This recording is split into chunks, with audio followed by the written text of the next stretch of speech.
Now the brake rotor is ready to come off. All we need is a bigger hammer. This one might be a little excess, but it's what I have.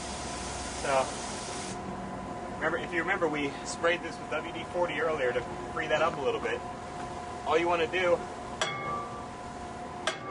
is give it a few whacks while you spin it around.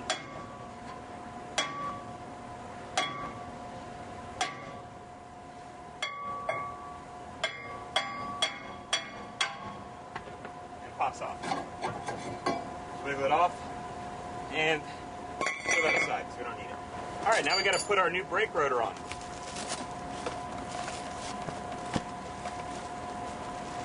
You'll see when we open this, there's going to be an oily residue in here. What that does, it keeps the rotor from rusting while it's been transported and sitting on the shelf. You got to clean that off because it'll contaminate your new pads. So once you open this up here, try to never touch the surface of the brake rotor either with your hands.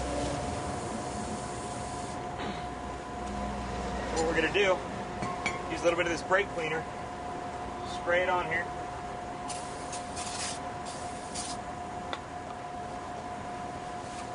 Let's give it a good wipe down. It gets all that oily stuff off there.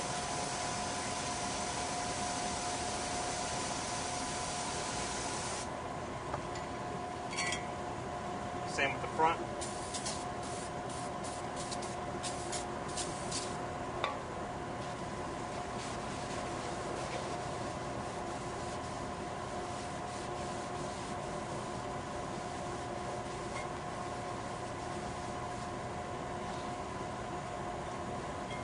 Now again, try not to touch the surface of the rotor.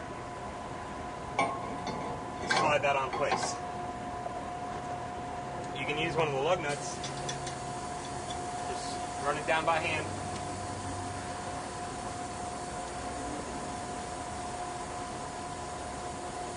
I'm going to give this one a few taps just around the hub surface.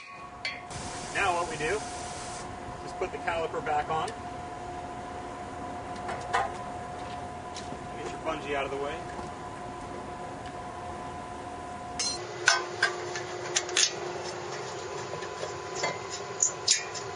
Get the bolts started there.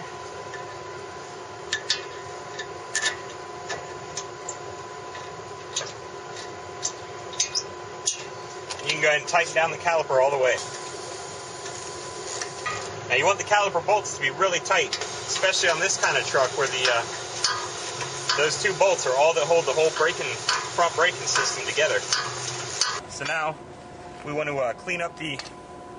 Now you can do this when the caliper's off the truck too, but if you look, if the camera can see right up in here,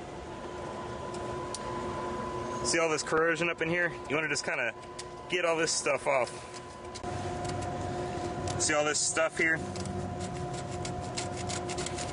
Just kind of scrape all that off, get it nice and clean. You can use some of that brake clean that you had. You might want to back that up. I don't want to spray it with brake clean.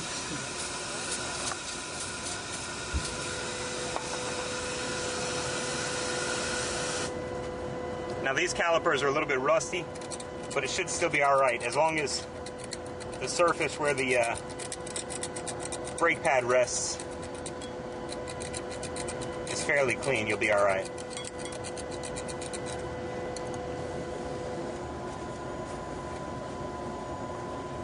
Now it may not look good, but I can feel it. And that's a smooth surface. It's just not the prettiest looking surface. Yep. Alright, we're going to use these brand new Wagner brake pads. Now these reinstall just like the originals came out. All you do, you want the surface, or the friction surface to be facing the rotor, and you just slide it right in there. Doesn't have to be perfectly lined up yet. We'll worry about that in a minute.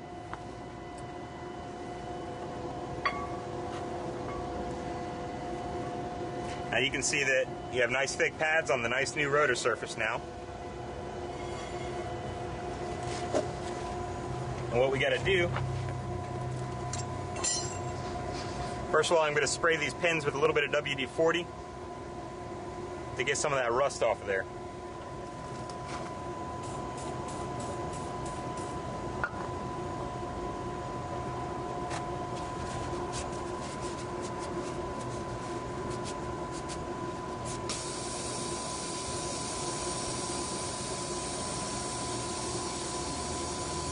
if you recall, this piece here, the anti-rattle clip, is sitting just like so. And when we took it apart, this part was kind of flopping down, so we wanted to reverse that same exact process. We're going to take this pin, kind of wiggle it in like so. See how it caught in here? Catch that there?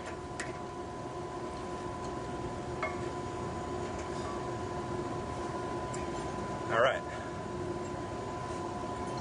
Now to get the top one on this truck, we're going to do the same thing. Spray that with some WD-40.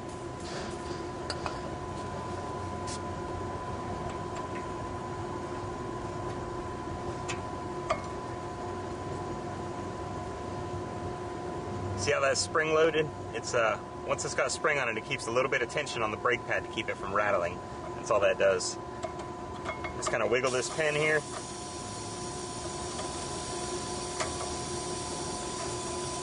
Last step is just put your clip back in.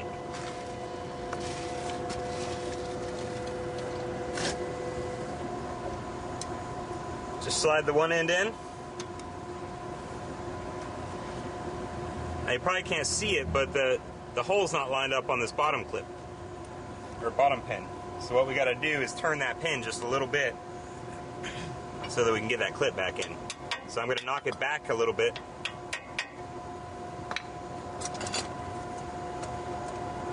Turn it.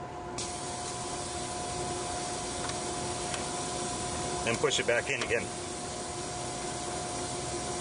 And it's still not in. There's another trick I have, which is you take the pin and you just kind of turn it using the pin. And you get that top one back in. Get this bottom one in. It can be a little tricky getting these pins lined up again. But then once you do, you center them and pop this back into that hole right here. Just like so. And just kind of push it all in tight and make sure it's all good. And that's it. That's all you got to do. You put your wheel back on and this truck will be ready to go. Got to put our brake fluid cap back on. When we push the pistons back in, you'll see it brought the brake fluid level back to full. That's one reason you're never supposed to add brake fluid to a vehicle. Because when the brake fluid runs low, this is a sign that you need new brake pads. One important step you want to remember before you try to drive anywhere after replacing your brake pads is to pump up the brake pedal. The reason for that is your pistons are so pushed in right now. If you go to stop without pumping it up first, your brake pedal is not going to do anything. So all you got to do is hop in your truck or car and just push the brake pedal a few times. You'll see the very first time the pedal goes all the way to the floor, and nothing would happen if you were to try to stop with that. Just do it a few times and you'll feel it. There it goes. Now all the brake pedal feels normal and you're safe to drive it.